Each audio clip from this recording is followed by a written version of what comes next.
దేవునికి స్తోత్రాలు. మీ అందరికీ కూడా నా వందనాలు.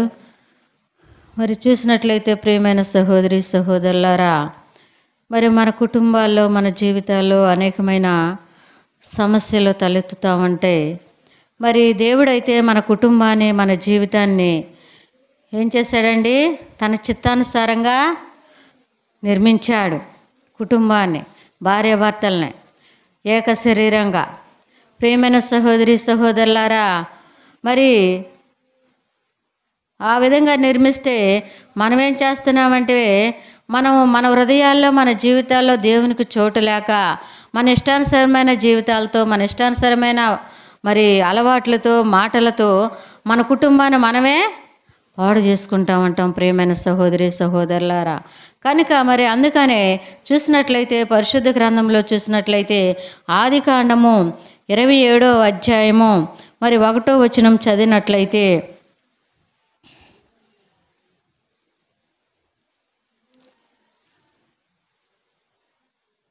చదవండి.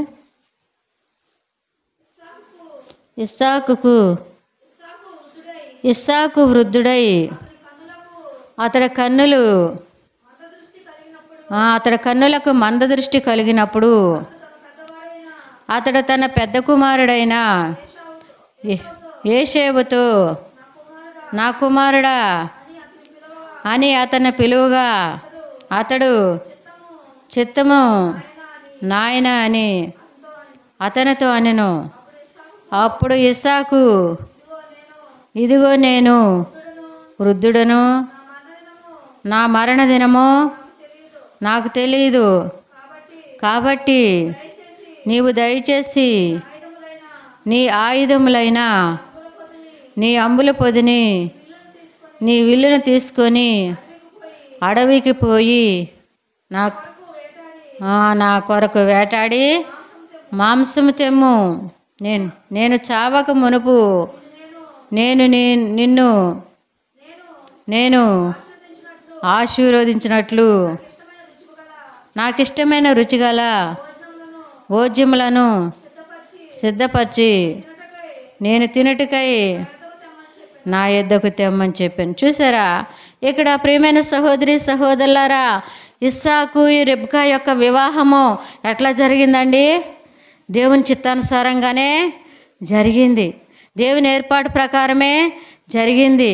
అయినప్పుడు కూడా మరి ఆ ఏర్పాటు ప్రకారం వివాహం జరిగినప్పుడు కూడా వారి యొక్క ఆ కుటుంబాన్ని పరిపాలించే విధానంలో సాయిక్యత లేకోకుండా మరి ఎవరికి వారు ఎట్లా ఉన్నారండి?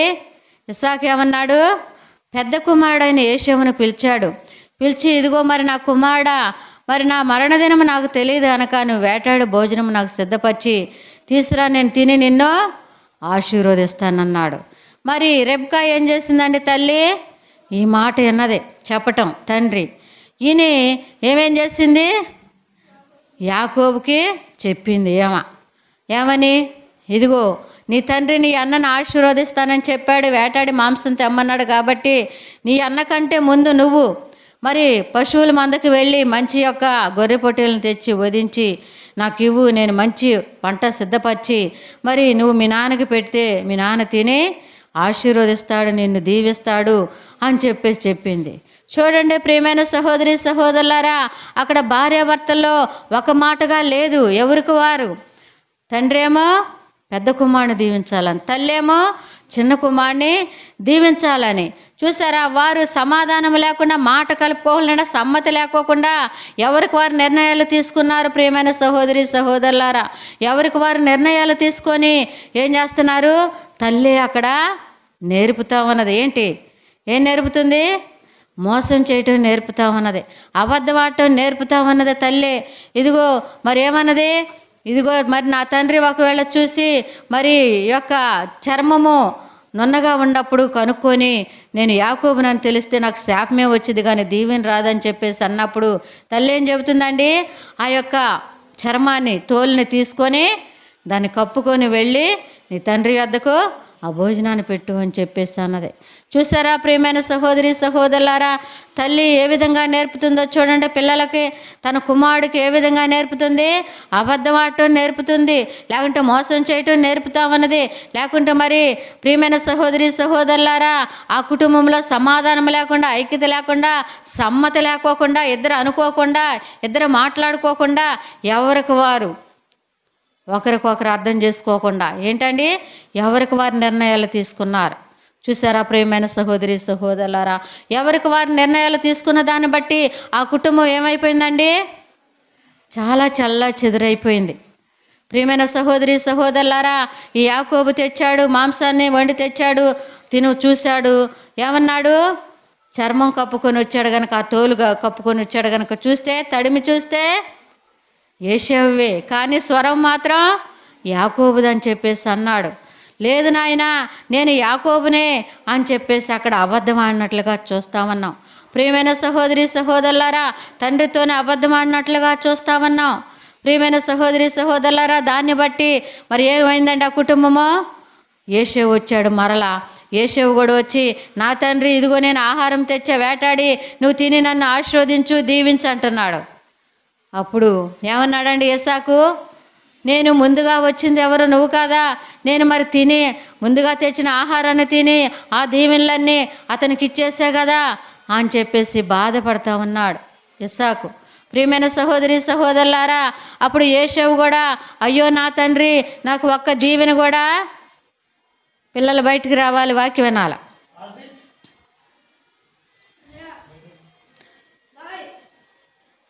చూసారా ప్రియమైన సహోదరి సహోదరులారా, ఏం చేశారండి? పిల్లలు కూడా ఏంటి, ఏషావు బాధపడుతూ ఏడుస్తూ, ఒక్క దీవెన కూడా లేదా, ఒక్క ఆశీర్వాదం లేదా, అన్నీ కూడా తమ్ముడికే ఇచ్చేసావా అని చెప్పేసి బాధపడుతూ ఏం చేస్తున్నాడండి?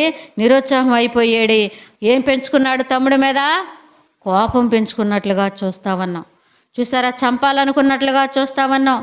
చూసారండి ఆ కుటుంబ పరిస్థితి ఏ విధంగా అయిపోయిందో చూడండి, ఎటువంటి విధానంగా ఉందో చూడండి. దేవుని ఏర్పాటు ప్రకారమే ఆ వివాహం జరిగింది. మరి ఎలియాజర్ను పంపించి ఏం చేశాడండి ఆ యొక్క యాకోబు? మరి ఎలియాజర్ను పంపించి అబ్రహాము ఏం చేశాడు? ఇస్సాక్కి మంచి యొక్క వధువును చూడమన్నాడు. చూసారా, దేవుడే నాకు సహాయం చేశారు. ఎవరైతే వచ్చి మరి నా వంటలకు నీళ్లు పెడతారో, ఎవరైతే వచ్చి మరి మంచినీళ్ళు ఇస్తారో వారే మరి ఆ యొక్క యజమానుడు కుమారుడికి భార్య అని చెప్పేసి ఆయన సాగిలపడి అక్కడ ప్రార్థన చేసినట్లుగా చూస్తామన్నా. చూసారా, అక్కడ దేవుని ఏర్పాటు ప్రకారం వివాహం జరిగింది. కానీ కుటుంబ పరిస్థితికి వచ్చేసరికి, పరిపాలించు విధానానికి వచ్చేసరికి, వారి జీవితంలో జీవించడం విధానానికి వచ్చేసరికి అక్కడ సమస్యలు తలెత్తినాయి. ప్రియమైన సహోదరి సహోదరులారా, కలహాలు తలెత్తినాయి, లేకుంటే మరి అసూయలు కక్షలు తలెత్తినాయి, సమాధానం లేని జీవితం, సంతోషం లేని జీవితం, మరి ఒకరికొకరు అన్నదమ్ములే కొట్టుకునే పరిస్థితి, చంపుకునే పరిస్థితి, తిట్టుకునే పరిస్థితి. ప్రియమైన సహోదరి సహోదరులారా, మరి పారిపోయే పరిస్థితికి వచ్చింది ఆ కుటుంబం, చల్లా చెదరు అయ్యే పరిస్థితికి వచ్చింది. ప్రియమైన సహోదరి సహోదరుల, అవును, మన జీవితంలో మన కుటుంబాల్లో కూడా అటువంటి ఐక్యత లేనప్పుడు, అటువంటి మరి సమాధానం లేనప్పుడు, అటువంటి సమ్మతి లేనప్పుడు, మాట కలుపుకునే విధానం లేనప్పుడు సమస్యలు తలెత్తుతామంటే, గొడవలు తలెత్తామంటే, లేకుంటే అనేకమైన విధాల్లో మరి ఏంటండి పోట్లాట్లు తలెత్తామంటాయి. ప్రియమైన సహోదరి సహోదరులారా, ఒకరికొకరు సమాధానంగా ఉండలేము, బ్రతకలేము, ఐక్యతగా జీవించలేము, ఎవరికి వారు యమునా తీరులాగా ఉంటామంటాం. ప్రియమైన సహోదరి సహోదరులారా, ఆ విధంగా ఉండకూడదు. దేవుడు నిన్ను నిర్మించాడు, ఏర్పాటు చేశాడు మంచిగా బ్రతకమని, మంచిగా జీవించమని, లేకుంటే ఒక ఐక్యతగా ఉండమని, ఒక కుటుంబంగా ఉండి ఏలమని. ప్రియమైన సహోదరి సహోదరులారా, జీవితాన్ని సాగించమని, సంసారాన్ని సాగించమని దేవుడైతే నిర్మించాడు. కానీ ఆ దేవుడు నిర్మించిన యొక్క జీవితాలని, కుటుంబాలను మనం ఏం చేస్తున్నామండి? మన చేతులతో మనమే పాడు చేసుకునేవారుగా ఉంటున్నాం, మన చేతులతో మనమే ఆగం చేసుకునేవారుగా ఉంటున్నాం.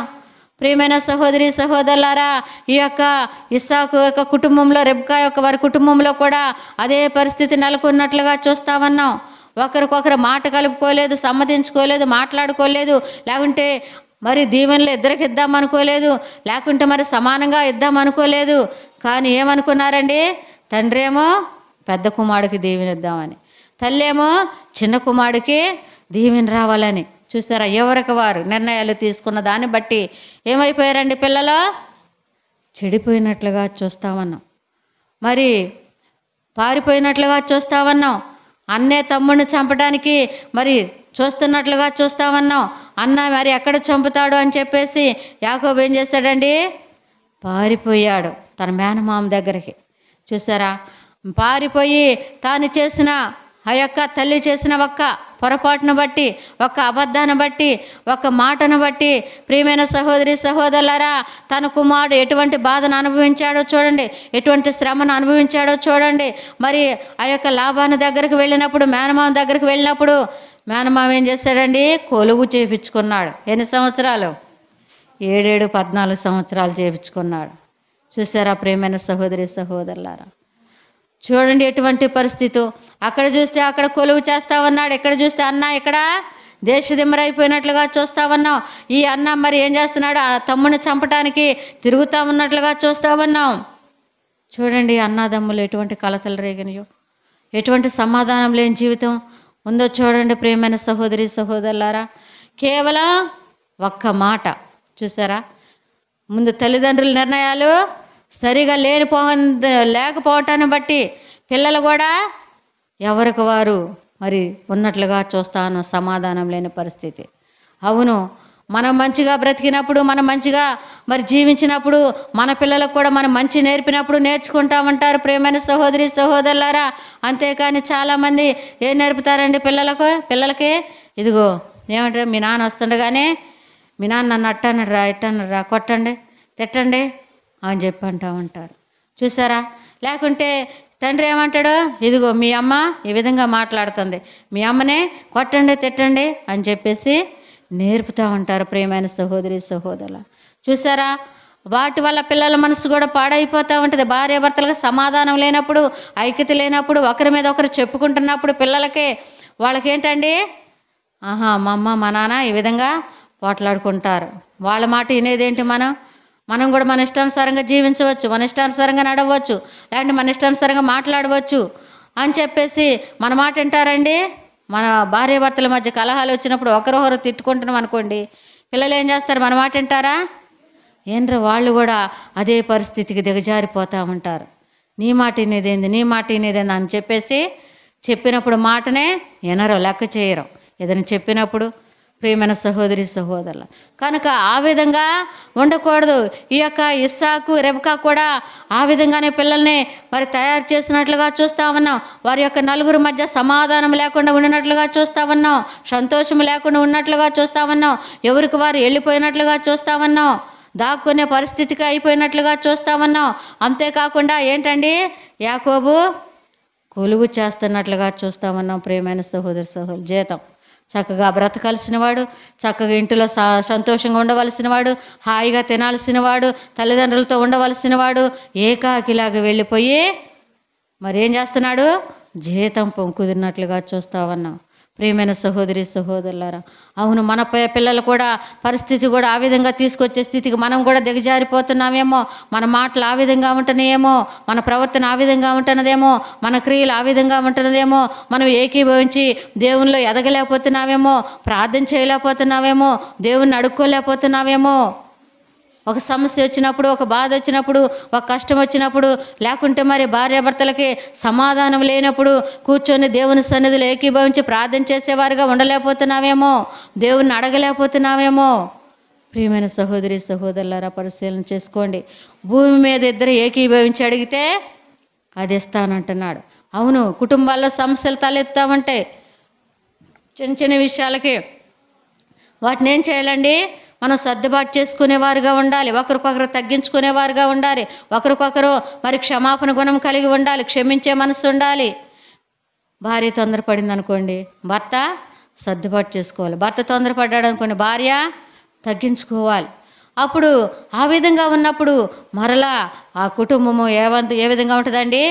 మరలా ఏకీభవించి ప్రార్థన చేసినప్పుడు దేవుని సన్నిధిలో కూర్చొని సమాధానంగా ఉన్నప్పుడు ఆ కుటుంబం వర్ధల చేస్తూ ఉంటాడు దేవుడు. అంతేకాని మరి ఇదిగో నన్ను అన్నది, లేకుంటే నన్ను అన్నది కనుక నేను కొట్టా, లేకుంటే నన్ను అన్నడు కనుక నేను తిట్టా అని చెప్పేసి మనం ఒకరికొకరు ఈ పంతాలు గొడవలతో జీవించినప్పుడు ప్రియమైన సహోదరి సహోదరులారా, అక్కడ దేవుడు ఉండటం మన మధ్య.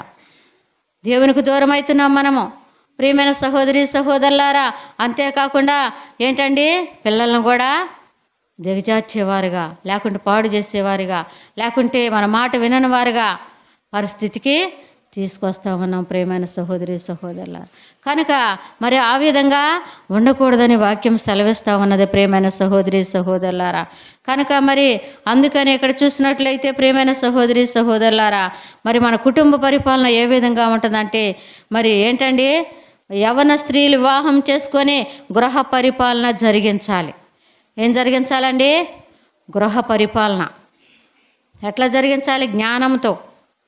ఏంటండి, జ్ఞానవంతురాలు తన ఇల్లు కట్టును, మూఢురాలు తన ఇల్లు ఓడబెరుకును. జ్ఞానం చొప్పున కాపురాన్ని దిద్దుకోవాలంట. చూసారా ప్రియమైన సహోదరి సహోదరు, భర్త పనికి వెళ్ళి వచ్చాడు అనుకోండి, అలసట మీద వచ్చాడు అనుకోండి, వచ్చిన వారికి ఏం చేయాలండి?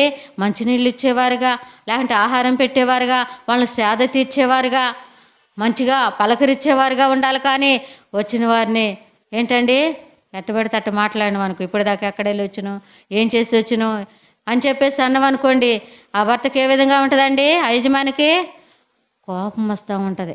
చూసారా, నేను కష్టపడి వస్తే, పని చేసి వస్తే ఇంటికి రాగానే ఈ విధంగా మాట్లాడుతుంది అని చెప్పేసి కోపం వచ్చి ఏం చేస్తారండి? ఆడ కొట్టుకోవటం, తిట్టుకోవటం జరుగుతూ ఉంటుంది. కనుక ఆ విధంగా కాదు, జ్ఞానం చొప్పున కాపురం చేయాలి. ప్రియమైన సహోదరి సహోదరులారా, భర్త ఇంటికి వచ్చినప్పుడు, ఎండకు వెళ్ళి పనికి వెళ్ళి వచ్చినప్పుడు ఏం చేయాలండి? మంచినీళ్ళు ఇచ్చి, ప్రేమించి, ఆతిథ్యం ఇచ్చి, ఏది ఉందో కొంచెం ఆహారం పెట్టి బలపరిచేవారుగా ఉండాలి. లేకుంటే ధైర్యపరిచేవారుగా ఉండాలి. బాధలతో, సమస్యలతో, లేకుంటే అప్పులతో, లేకుంటే అనేక రకాలుగా కృంగిపోతున్నప్పుడు ప్రక్కన కూర్చొని ధైర్యపరిచేవారుగా ఉండాలి, ప్రేమించేవారుగా ఉండాలి. ప్రియమైన సహోదరి సహోదరులారా, అంతేకాని సూటిపోటి మాటలతో బాధ పెట్టేవారుగా ఉండకూడదు. ప్రియమైన సహోదరి సహోదరులారా, మరి యజమాని కూడా ఇంటికి వచ్చినప్పుడు భార్య అవసరాలు ఏంటో తీర్చాలి. భార్య మరి ఏ టెన్షన్లో ఉంది, ఏ విధంగా ఉన్నది అని చెప్పేసి కనిపెట్టి, ఆమె తొందరపడే విధానంగా ఉన్నప్పుడు మనమే కూల్గా మాట్లాడే విధానంగా ఉండాలి. ప్రియమైన సహోదరి సహోదరులారా, చూసారా, ఆ విధంగా ఉన్నప్పుడు ఆ కుటుంబం మరి ఎంతో ఐక్యతగా ఉంటుంది, సమాధానంగా ఉంటుంది, శాంతిగా ఉంటుంది, సంతోషంగా ఉంటుంది, దేవుళ్ళు ఎదగలుగుతూ ఉంటాం. ప్రియమైన సహోదరి సహోదరులారా, ఆ విధంగా లేకుండా ఏంటి, నీకొకటే, నీకు 2, నాకు 3 అన్నట్టుగా ఉండకూడదు కుటుంబంలో. ప్రియమైన సహోదరి పంతాలు పట్టింపులతో పోతే కుటుంబం ఏమాత్రం కూడా సాగదండి, ఏమాత్రం కూడా వర్ధిల్లదండి, ఏమాత్రం కూడా మరి జీవించలేమండి ఆ విధంగా. ప్రియమైన సహోదరి సహోదరులారా, మరి ఏంటండి, ఒక స్త్రీ అంట ఏం చేసింది, ఒక 5 అరిసెలు చేసిందంట. ఒక పిండి కొంచెం ఉంటే 5 అరిసెలు అయినాయి అంట. ఆ 5 అరిసెలు అయితే ఏం చేసిందంటే, ఆ 5 అరిసెలు మరి ఇద్దరు సమానంగా తినాలి. ఇద్దరు కూడా ఎట్లా తినాలి? సమానంగా తినాలంటే రాట్ల చెరుమూడు రాట్ల, ఒకళ్ళకి 3 వస్తాయి, ఒకళ్ళకి 2 వస్తాయి. అయితే ఏమంటుందామా, నేను కష్టపడి చేసా, లేకుంటే కష్టపడి పొయ్యి కాడ కూర్చొని వండా, లేకుంటే అన్నిటికన్నీ చేసా, పిండి పిసికా, మరి నేను ఎంతో కష్టపడ్డా కనుక నాకు 3 అంటుంది, నీకు 2 అంటుంది. భర్త ఏమంటాడు, నేను కష్టపడి అన్నిటికన్నీ తెచ్చి నీకు ఇచ్చా, పని చేసి డబ్బులు ఇచ్చి, లేకుంటే కొనుక్కొచ్చి మార్కెట్కి వెళ్ళి అన్నీ తెచ్చి ఇచ్చా కాబట్టి నాకు 3 నీకు 2 అంటాడు. చూసారా, ఆ విధంగా అనుకోనంట మరి ఇక ఏం చేస్తున్నారు, పందెం పెట్టుకున్నారు. ఏం పందెం? ఒక నల్లుల మంచంలో పడుకున్నారు. ఏం చేస్తున్నారు, ఎవరు కదిలితే వాళ్ళకి 2, కదలకుండా ఉండేవాళ్ళకి 3 అనుకున్నారు. ఇక ఇద్దరు పడుకున్నారు చెరో మంచం మీద. ఇక ఎవరి కాళ్ళు అట్ట బెగ తీసుకొని ఉండారు, లేవట్లేదు. ప్రియమైన సహోదరి సహోదరులు, ఎవరు కదిలితే ఎవరికి మరి 3 పోతాయి అని చెప్పేసి, ఒకళ్ళకి మిగిలితే 2 అని చెప్పేసి అట్లాగే ఇద్దరు కూడా ఉండారంట. తెల్లారిందంట, తెల్లారినా లేవట్లేదంట. వాళ్ళు వీళ్ళు వచ్చారంట, ఇదేంటి వీళ్ళు లేవట్లేదు, చనిపోయారా ఏంటి అని చెప్పేసి తలుపులు పగలగొట్టి చూశారంట. అయినా లేవట్లేదంట, అయినా పలకట్లేదంట, కులుకులేదంట, పలుకులేదంట. ఇక జనం వాళ్ళు వీళ్ళు వచ్చి, అయ్యో ఏంటి వీళ్ళు మంచిగా రాత్రి ఉండారు కదా, పడుకున్నోళ్ళు పడుకున్నట్టే చనిపోయారు అని చెప్పేసి అంటే వాళ్ళు వీళ్ళు పోగా ఏం చేస్తున్నారండి, చుట్టాలను బంధువులు పిలిచారంట, దహన సంస్కారాలు చేద్దామని సిద్ధపడతా ఉన్నారంట. సిద్ధపడి ఏం చేస్తున్నారండి? పేర్చారంట, కాడి పేర్చి దాని మీద పెట్టారంట. అయినా కానీ వాళ్ళు కదలలేదంట, మెదలలేదంట, బెగ తీసుకొని అట్టే ఉంటున్నారంట. చూసారా? ఇక ఏందండి, అక్కడికి తీసుకెళ్తారు కదా సమాధులుగా. అక్కడికి తీసుకెళ్ళిన తర్వాత కాడి పేర్చిన తర్వాత ఆ కాడి మీద పెట్టి నిప్పని తెచ్చారంట. ఏం లేదు, నాకు 2 నీకు 3 అంటున్నారంట లేచాక. ఇక నాకు 2 నీకు 3 అంటుంటే వామ్మో ఇదేంటి జనం, ఇదేంటి వీళ్ళు చచ్చిపోయిన వాళ్ళు బ్రతికారా ఏంటి, దెయ్యాలు అయ్యారా ఏంటి, నాకు 2 నీకు 3 అనుకుంటున్నారు అని చెప్పేసి అందరూ చూస్తూ ఉన్నారంట, భయపడతా ఉన్నారంట.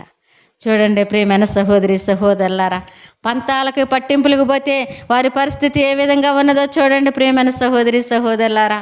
అవును, పంతాలు పట్టింపులు ఎవరో ఒకళ్ళు సర్దుకునేవారుగా ఉండాలి, ఎవరో ఒకళ్ళు తగ్గించుకునేవారుగా ఉండాలి. కోపం వచ్చినప్పుడు ఒకళ్ళకొకళ్ళు తగ్గేవారుగా ఉండాలి. భర్త కోపం వచ్చినప్పుడు భార్య తగ్గాలి, భార్య కోపం వచ్చినప్పుడు భర్తకు తగ్గాలి. చూసారా? ఆ విధంగా ఉన్నప్పుడు ప్రియమైన సహోదరి సహోదరులారా, ఆ కుటుంబం దేవుళ్ళు ఎంతో వర్ధిల్లుతూ ఉంటుంది. మళ్ళీ అర్థం చేసుకొని ఒకరికొకరు కూడా సమాధాన పడినట్లుగా ఉండాలి. చూసారా? సూర్యుడు అస్తమించే వరకు కూడా మీ కోపము నిలిచి ఉండకూడదు, కోపపడు కానీ పాపము చేయకూడదు అంటుంది వాక్యము. కనుక సూర్యుడు అస్తమించే వరకు మరలా కోపం నిలిచి ఉండకూడదంట. మళ్ళీ వెంటనే ఒకవేళ చిన్న చిన్న విషయాల్లో తొందరపడ్డా, మాట్లాడుకున్నా, అరుచుకున్నా మళ్ళీ వెంటనే ఏం చేయాలండి? సమాధాన పడేవారుగా ఉండాలి, మరలా ఐక్యతగా ఉండేవారుగా ఉండాలి, మరలా సమ్మతించి మాట్లాడుకునేవారుగా ఉండాలి ఒకరికొకరు. ప్రియమైన సహోదరి సహోదరులారా, ఆ విధంగా ఉంటే ఆ కుటుంబం ఎంతో దీవించబడతా ఉంటుంది, ఆశీర్వదించబడతా ఉంటుంది, మేలు పొందుతూ ఉంటుంది. కనుక ఇక్కడ చూసినట్లయితే 1వ దినవృత్తాంతములు 20:13 చూడండి ప్రియమైన సహోదరి సహోదరులారా. 2వ దినవృత్తాంతంలో 20:13.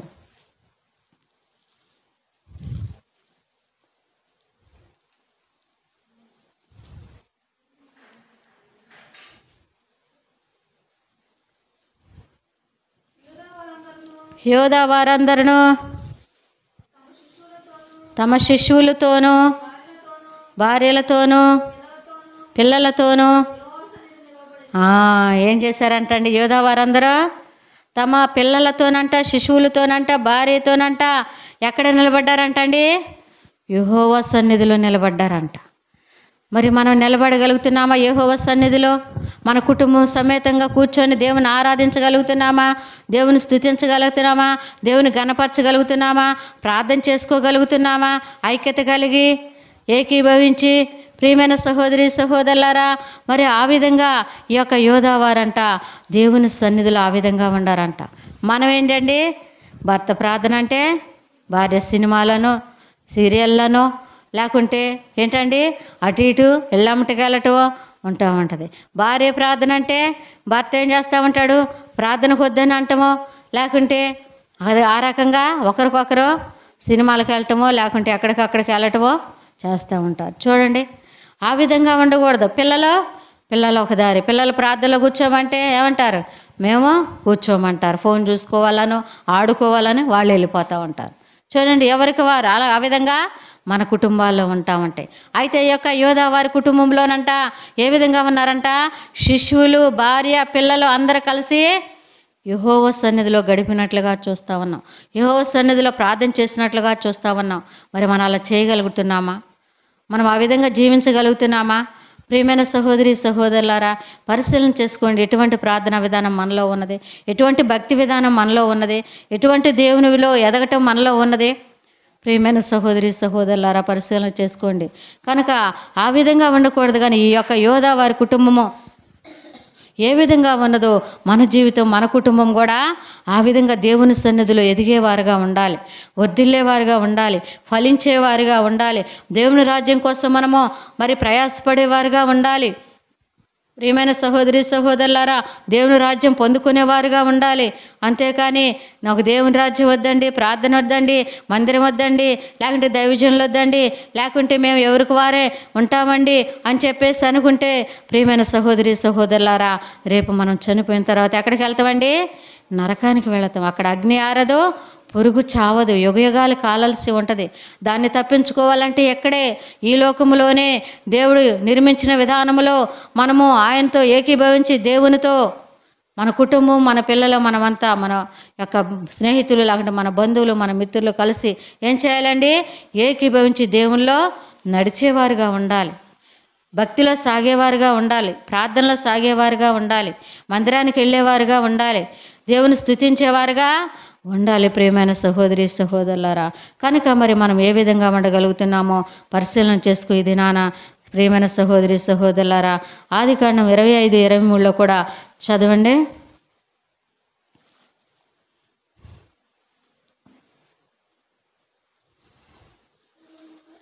25:23 వచ్చిన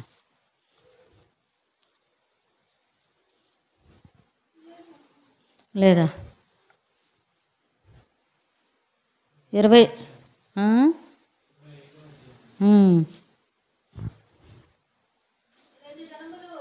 రెండు జనములు నీ గర్భంలో కలవు, రెండు జనపదములు నీ కడుపులో నుండి ప్రత్యేకంగా వచ్చును.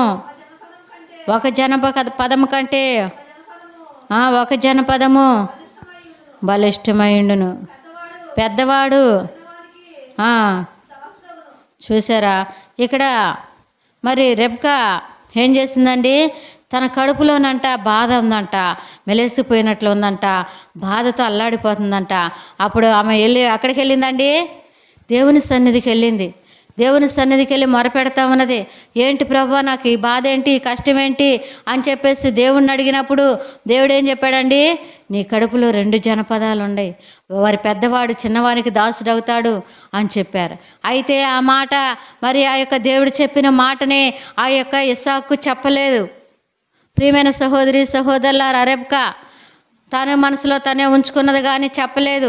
ఒకవేళ చెబితే ఆయన కూడా మరి పరిశీలన చేసేవాడు, లేకుంటే ఆయన కూడా మరి ఇద్దరికి సమానంగా దీవెనివ్వాలనుకున్నాడేమో, లేకుంటే మరి ఇద్దరికి మరి మంచిగా మాట్లాడాలనుకునేవాడేమో. కానీ వీళ్ళిద్దరు కూడా సమ్మతి లేదు వాళ్ళిద్దరికి, ఇస్సాకుకి రెబ్కాకు ముందు ఎక్కడ సమ్మతి లేదు. ప్రియమైన సహోదరి సహోదరులారా, దేవుడు మాట పట్ల సమ్మతి లేదు, దేవుని పట్ల సమ్మతి లేదు, లేకుంటే దేవుడు చెప్పింది వినటంలో సమ్మతి లేదు. ఎవరికి వాళ్ళు ఉన్నారు. ప్రియమైన సహోదరి సహోదరులారా, భర్తకు చెప్పకపోవటాన్ని బట్టి ఏం చేశాడు? ఆ ఇస్సాకు పెద్దవారికి దీవెనలు ఇవ్వాలని ఆలోచన, చిన్నవానికి దీవెనలు ఇవ్వాలని. చూసారా ప్రియమైన సహోదరి సహోదరులారా? అవును, మనం కూడా దేవుని విషయంలో ఒకరికొకరు ఏం చేయాలండి? దేవుడు ఏదైనా చెప్తే చేయటం విషయంలో కావచ్చు, లేకుంటే దేవునికి ఇచ్చే విషయంలో కావచ్చు, లేకుంటే ఎక్కడికైనా ప్రార్థనకు వెళ్ళటం విషయంలో కావచ్చు, లేకుంటే మరి ఏదన్నా దేవుడు చెప్పింది సేవ చేయటం విషయంలో కావచ్చు, ఇద్దరు సమ్మతి చొప్పున మనము చేసేవారుగా ఉండాలి. ఒకరికొకరు అర్థం చేసుకుని ఒకరికొకరు మాట్లాడుకొని చేద్దామా సేవ అంటే చేద్దాము, వద్దంటే సరే ఇద్దరు మాట్లాడుకొని ఒకరికొకరు. చూసారా ప్రియమైన సహోదరి సహోదరులారా, ఇద్దరు సమ్మతి చొప్పున దేవునిలో సాగేవారుగా ఉండాలి. కానీ నా ఇష్టం నేను చేస్తా, నీ ఇష్టం నువ్వు చేయను అనుకో, అక్కడ ఏమైతే గొడవలో తలెత్తుతా ఉంటాయి. కనుక ఇద్దరు ఏకీభవించి మాట్లాడుకొని ప్రార్థన చేసి ఏదైనా చేసేవారుగా ఉండాలి. ప్రియమైన సహోదరి సహోదరులు, ప్రార్థనకి వెళ్దామంటే వెళ్దాం, లేకుంటే మీటింగ్కి వెళ్దామంటే వెళ్దాం, లేకుంటే ప్రార్థన పెట్టుకుందాం అంటే పెట్టుకుందాం, లేకుంటే మరి ఏదన్నా దేవుడు చెప్పింది ఏదైనా చేద్దామంటే చేద్దాము అని చెప్పేసి ఇద్దరు కూడా ఏకీభవించి ముందుకు సాగేవారుగా ఉండాలి. కానీ ఒకరటు ఒకరిటు లాగితే ఆ పడవ ఏమైందండి? మంచిగా ఉంటుందా? ఉండదు ఎప్పుడు కూడా. ప్రియమైన సహోదరి సహోదరులారా, కనుక మరి ఈ యొక్క రెబ్కా కూడా దేవుడు నా కడుపులో ఏంటి ఈ బాధ ఈ కష్టం అని చెప్పేసి ఎవరిని అడగటానికి వెళ్ళింది? దేవుణ్ణి అడగటానికి వెళ్ళింది. అవును, మన కష్ట సమయంలో, మన బాధల సమయంలో, మన వ్యాధులు ఇరుకులు ఇబ్బందులు నష్టాలు వచ్చినప్పుడు, సమాధానం లేనప్పుడు, కుటుంబంలో పిల్లల మాట విన్నప్పుడు, లేకుంటే భార్య మాట విన్నప్పుడు, భర్త మాట విన్నప్పుడు, లేకుంటే ప్రియమైన సహోదరి సహోదరులారా, మనం కూడా దేవుని సన్నిధికి వెళ్ళి మొరపెట్టేవారుగా ఉండాలి, దేవుణ్ణి అడిగేవారుగా ఉండాలి, దేవుని బతిమలాడుకునేవారుగా ఉండాలి.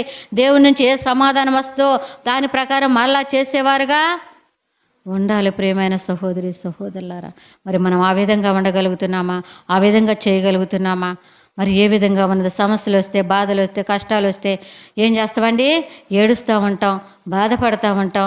నా పరిస్థితి ఏంటి, నా బ్రతికేంటి, నా జీవితం ఏంటి, ఎలా అయిపోయింది, నా సంసారం ఏంటి, ఎలా అయిపోయింది, నాకు ఎలాంటి భర్త దొరికాడేంటి, నాకు ఎలాంటి భార్య దొరికిందేంటి అని చెప్పేసి మనకు మనము బాధపడి ఏడ్చుకుంటూ కుమిలిపోయేవారుగా ఉంటాం. కానీ దేవుని సన్నిధిలో మాత్రం మనం విచారణ చేయలేము. ప్రియమైన సహోదరి సహోదరులారా, ఈ యొక్క రెబకా అయితే ఎక్కడికి వెళ్ళిందండి? నా కడుపులో బాధ ఈ విధంగా ఉంది, ఏంటి తట్టుకోలేకపోతున్నా, దేవుడే నాకు పరిష్కారము, దేవుడే నాకు సమాధానం చెప్పాలి, దేవుడే నాకు సహాయం చేయాలని చెప్పేసి ఎక్కడికి వెళ్ళిందండి? దేవుని సన్నిధికి, యెహోవాను అడగటానికి వెళ్ళిందంట. ప్రియమైన సహోదరి సహోదరుల, మనం ఎక్కడికి వెళ్తున్నాం ఇది నాన్న? ప్రియమైన సహోదరి సహోదరులారా, మనం ఎక్కడికి వెళ్తామండి? భర్త ఒక మాట అండి అనుకో, ఎక్కడికి వెళ్తాం? పుట్టింటికి వెళ్ళిపోతాం అలిగి. లేకుంటే భార్య ఏదైనా అన్నదనుకో, మనం ఏం చేస్తాం? ఇంట్లోకి రాకుండా ఎక్కడికో వెళ్ళిపోతూ ఉంటాం. ప్రియమైన సహోదరి సహోదరులారా, ఆ విధంగా ఉండకూడదు. పిల్లల మాట వినలేదనుకోండి, ఏం చేస్తాం? చిరాకు పడుతూ ఉంటాం, వాళ్ళని వదిలేస్తూ ఉంటాం. ఈ పిల్లలు నా మాట వినరని చెప్పేసి కొడతావు తిడతావు, అవసరమైతే వాళ్ళని పట్టించుకోము, వదిలేస్తూ ఉంటాం ఎన్నప్పుడు. అది కాదు. కానీ ప్రియమైన సహోదరి సహోదరులారా, ఎక్కడికి వెళ్ళాలి? నువ్వు దేవుని సన్నిధికి వెళ్ళాలి, దేవునికి మొరపెట్టాలి. నీ కుటుంబంలో సమస్యలు తలెత్తుతుంటే, మరి వ్యాధులు వచ్చినప్పుడు, బాధలు వచ్చినప్పుడు, సమస్యలు వచ్చినప్పుడు, ఇరుకులు ఇబ్బందులు వచ్చినప్పుడు, మరి ఒకళ్ళ భార్య మాట విన్నప్పుడు, భర్త మాట విన్నప్పుడు, ప్రియమైన సహోదరి సహోదరుల పిల్లల మాట విన్నప్పుడు, సమాధానం లేనప్పుడు కుటుంబంలో మనం కూడా ఎక్కడికి వెళ్ళాలండి? దేవుని సన్నిధికి వెళ్ళి మొరపెట్టినప్పుడు దేవుడే సహాయం చేస్తూ ఉంటారు, దేవుడే మేలు చేస్తూ ఉంటారు, దేవుడే మరి నిన్ను నడిపిస్తూ ఉంటారు, రక్షిస్తూ ఉంటారు, దానికి తగిన సమాధానం నీకు చెబుతూ ఉంటారు. దేవుడు ఇదిగో నీవు ఇచ్చేయి అని చెబుతూ ఉంటారు. ఆ విధంగా చేసుకున్నప్పుడు దేవుడు ఏం చేస్తారండి? మనల్ని దీవిస్తూ ఉంటారు, ఆశీర్వదిస్తూ ఉంటారు, మన కుటుంబాన్ని వర్ధిల్లా చేస్తూ ఉంటారు. కనుక ప్రియమైన సహోదరి సహోదరులారా, మరి అదేవిధంగా మరి అననీయ సప్పీర్లు కూడా ఏం చేశారండి? వాళ్ళు ఏకీభవించారు. దేని విషయంలో ఏకీభవించారండి? దేవుని విషయంలో. ఏమనుకున్నారు? ముందు వాళ్ళిద్దరూ ఏమనుకున్నారు? మనం పొలం అమ్మి దేవునికి ఇద్దాం, ఎంత అన్నరాని, ఎంత వస్తే అంతా దేవుని పాదాల యొద్ద, అపస్తుల పాదాల యొద్ద పెడదామని చెప్పేసి ముందు మాట్లాడుకున్నారు ఇద్దరు సమ్మతగానే. మాట్లాడుకున్న తర్వాత ప్రియమైన సహోదరి సహోదరులారా, మరి అమ్మారు. ఆ ధనం వచ్చింది, ఆ డబ్బు వచ్చింది. ఏం చేశారండి? వచ్చిన తర్వాత ఏం చేద్దామని వెళ్ళారు. వెళ్ళిన తర్వాత దైవజనుల దగ్గరికి ఏం చేస్తున్నారు? మళ్ళీ అక్కడ కూడా ఇద్దరు ఏకీభవించారు. చూసారా? అక్కడ కూడా ఇద్దరు ఏకీభవించారండి. చూసారా? ముందు అనుకున్నదే మంచిగానే అనుకున్నారు, ఏకీభవించారు. ప్రార్థన విషయంలో, దేవుని విషయంలో, లేకుంటే ఇచ్చే విషయంలో సమ్మతిగానే చేద్దాము అని చెప్పేసి అనుకున్నారు. కానీ వాళ్ళకి ఏం ప్రేరేపించిందండి? సాతాను ప్రేరేపించింది. సాతాను ప్రేరేపించి, ఏంటి దేవునికి ఇంత ఇస్తావా, ఇది ఇస్తావా, మొత్తం ఇద్దామా, అయ్యో అన్ని డబ్బులు ఇస్తావా అని చెప్పేసి అనుకొని మనసులో ఏమనుకున్నారంటే, ఇదిగో నేనే చెబితే నువ్వు కూడా అదే చెప్పు అని భర్త భార్యకి చెప్పింది, భార్య భర్తకి చెప్పింది. ఇద్దరం ఒకే మాట మీద ఉండాలి, ఒకే బాట మీద ఉండాలి, ఒకే నడక నడవాలి. మరి ఆ దైవజనుల ముందు మళ్ళీ ఒకళ్ళు ఒక మాట, ఇంకొకళ్ళు ఒక మాట అన్నాం అనుకోండి, అక్కడ ఫెయిల్ అయిపోతాం మనము అని చెప్పేసి అనుకున్నారు. చూసారా? సాతాను వారి హృదయంలో ప్రేరేపించింది. ఏం చేశారు? వెళ్ళారు. ఇదిగో మరి ఏం చేశారు? ఇచ్చారు. ఇదిగో మరి అపస్తుల పాదాల యొద్ద, పేతురు గారి యొద్ద పెట్టారు. ఇదిగో అయ్యా మేము ఇంతకే అమ్మినామని చెప్పారు. ఒక 50,000కి అమ్మారనుకోండి, ఒక 25,000 మాత్రం ఏమన్నారు? పెట్టారు అపస్తుల పాదం యొద్ద. పెట్టినప్పుడు పేతురు గారు అడిగారు, మీరు మీ పొలాన్ని ఇంతకే అమ్మారా అని చెప్పేసి అన్నయ్యని అడిగినప్పుడు అన్నయ్య ఏమన్నాడు? ఇంతకే అన్నాడు. చూసారా? ఇంతకే అన్నాడు. సరే, పేతురు గారు అన్నారు, ఎందుకు పరిశుద్ధాత్మను మోసపుచ్చటకు సాతాను ఎందుకు నీ హృదయంలో ప్రేరేపించును? ఎందుకు అబద్ధం ఆడుతున్నావు? మంచి విషయంలో ఏకీభవించాలి. భార్య భర్తలు కూడా దేవుని విషయంలో ఏకీభవించేవారుగా ఉండాలి. కానీ లేకుంటే దేవుని విషయంలో మరి ఏంటండి ఆటంకపరిచేవారుగా, అభ్యంతరపరిచేవారుగా ఉండకూడదు ఏమాత్రం కూడా. ప్రియమైన సహోదరి సహోదరులారా, ప్రార్థన విధానంలో దేవుడు చెప్పింది చేయటం విషయంలో, లేకుంటే మనం అనుకున్నది చేయటం విషయంలో కూడా ఎట్లా ఉండాలండి? ఏకీభవించి చేయాలి. కానీ ఒకళ్ళట్టు ఒకళ్ళు ఇటు లాగేవారుగా ఉండకూడదు. మరలా ఆ విషయంలో కూడా, అబద్ధమాట విషయంలో కూడా ఏకీభవించేవారుగా ఉండకూడదు దేవుని విషయంలో. ప్రియమైన సహోదరి సహోదరులారా, అయితే వీళ్ళు ఏకీభవించారు. ఏం జరిగిందండి? అననీయ ఇంతకే అమ్మా అని చెప్తే ఇంతకే అన్నాడు, పడి ప్రాణాలు విడిచినట్లుగా చూస్తూ ఉన్నాం. తర్వాత సప్పీరా వచ్చింది. ఆమె కూడా యథార్థత ఏం చెప్పలేదు. అది తెలీదు, భర్త చనిపోయాడని తెలీదు. ఎరక్కనే వచ్చింది, ఆ దైవజను యొద్దకు వచ్చింది. అడిగారు పేతురు గారు, ఏమ్మా మీ పొలం ఎంతకే అమ్మారా అన్నారు. సరే ఆమన్న యథార్థత చెప్పలేదు.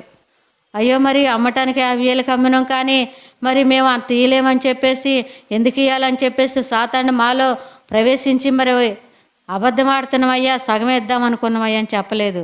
ఏమన్నదే ఆమె కూడా అంతకే అమ్మినమని చెప్పేసి అబద్ధం ఆడింది. చూడండి, దేవుని విషయంలో అబద్ధం ఆడి ప్రాణాలు కోల్పోయినట్లుగా చూస్తూ ఉన్నాం. ప్రియమైన సహోదరి సహోదరులారా, చూసారా? మరి అటువంటి విషయాల్లో కూడా మన దేవుని విషయంలో మరి ఆ విధంగా ఉండకూడదు. కానీ ఒకవేళ భర్త ప్రార్థనకు రానప్పటికీ ఏం చేయాలండి? భర్తను మార్చుకునే విధంగా ప్రార్థన చేయాలి. ప్రియమైన సహోదరి సహోదరులు, దేవుని సన్నిధిలో పోరాడాలి, ప్రార్థన చేసి అడగాలి దేవుని చిత్తం ఏంటని చెప్పేసి. ఇలాంటి భార్య ప్రార్థన చేయకుండా ఉన్నప్పుడు భర్త కూడా ఏం చేయాలండి? దేవునిలోకి తీసుకొచ్చే విధానంగా నడిపించుకోవడానికి మంచి మాటలు చెప్పి ప్రార్థన చేపించే విధానంగా, దేవునిలోకి తీసుకొచ్చే విధానంగా దేవుణ్ణి మనం అడగాలి, బతిలాడాలి. ప్రియమైన సహోదరి సహోదరులు, చాలామంది అంటారు, ఆయన ఏమైనా చేస్తుండ ప్రార్థన నేను చేయటానికి, ఆయన ఏమైనా వస్తుండ నేను ప్రార్థనకు రావటానికి, నాకెందుకు ప్రార్థన, ఆయనకి లేనప్పుడు నాకెందుకు అనుకుంటా ఉంటారు. చూసారు, ఇద్దరు ఏకీభవిస్తూ ఉంటారు. ఆ విధంగా ఉండకూడదు. కానీ ఒకరైనా దేవునికి చోటు ఇవ్వాలి, ప్రాధాన్యత ఇవ్వాలి, ప్రార్థన చేయాలి, మొరపెట్టాలి. ప్రియమైన సహోదరి సహోదరులారా, అప్పుడు నీ ప్రార్థన బట్టి, నీ విశ్వాసాన్ని బట్టి, నీ భక్తిని బట్టి దేవుడు ఏం చేస్తాడండి? భర్తను మారుస్తాడు, భార్యను మారుస్తూ ఉంటాడు, పిల్లలను మారుస్తూ ఉంటాడు. అందుకనే విశ్వాసి అయిన భార్య అవిశ్వాసి అయిన భర్తను రాబట్టబడవచ్చును. అవిశ్వాసి అయిన భర్త మరి ఏంటండి? విశ్వాసి అయిన భర్త అవిశ్వాసి అయిన భార్యను రాబట్టబడవచ్చు. ఎట్లాగా? వారి ప్రవర్తన బట్టి, వారి క్రియలను బట్టి, వారి మంచిదనాన్ని బట్టి, వారి విధానాన్ని చూసే రాబట్టబడాలంట. అంతేగాని మరి నా మాట ఎందుకేనో, నేను చెప్పింది ఎందుకు చేయవు అని చెప్పేసి గొడవ పెట్టుకున్నాం అనుకో, మారుతారండి? ఏం చేయాలి? మన ప్రవర్తన ద్వారా, మన క్రియల ద్వారా, మన మాటల ద్వారా, మంచి విధానం ద్వారా, మన భక్తి ద్వారా, తగ్గించుకున్న విధానం ద్వారా, దేవునికి మొరపెట్టే విధానం ద్వారా రాబట్టబడవచ్చు. కానీ గొడవలతో, పంతాలతో, కక్షలతో రాబట్టబడగలుగుతావా? భార్యనైనా భర్తనైనా నువ్వు ఒకటంటే ఇంకొకళ్ళు 10 అంటూ ఉంటారు. చూసారు, ఆ విధంగా పంతాలు పెరుగుతూ ఉంటాయి, ఆ విధంగా గొడవలు ఉంటా ఉంటాయి. కనుక ప్రియమైన సహోదరి సహోదరులారా, ఆ విధంగా కాదు. కానీ ఏం చేయాలి? దేవుని సన్నిధికి వచ్చి ప్రార్థన చేసి మొరపెట్టి మనము మరి మన జీవితాలని, మన కుటుంబాలను కూడా కట్టుకునేవారుగా ఉండాలి. మన పిల్లలను కూడా కట్టుకునేవారుగా ఉండాలి. మన పిల్లలను కూడా ఎక్కడికి తీసుకురావాలండి?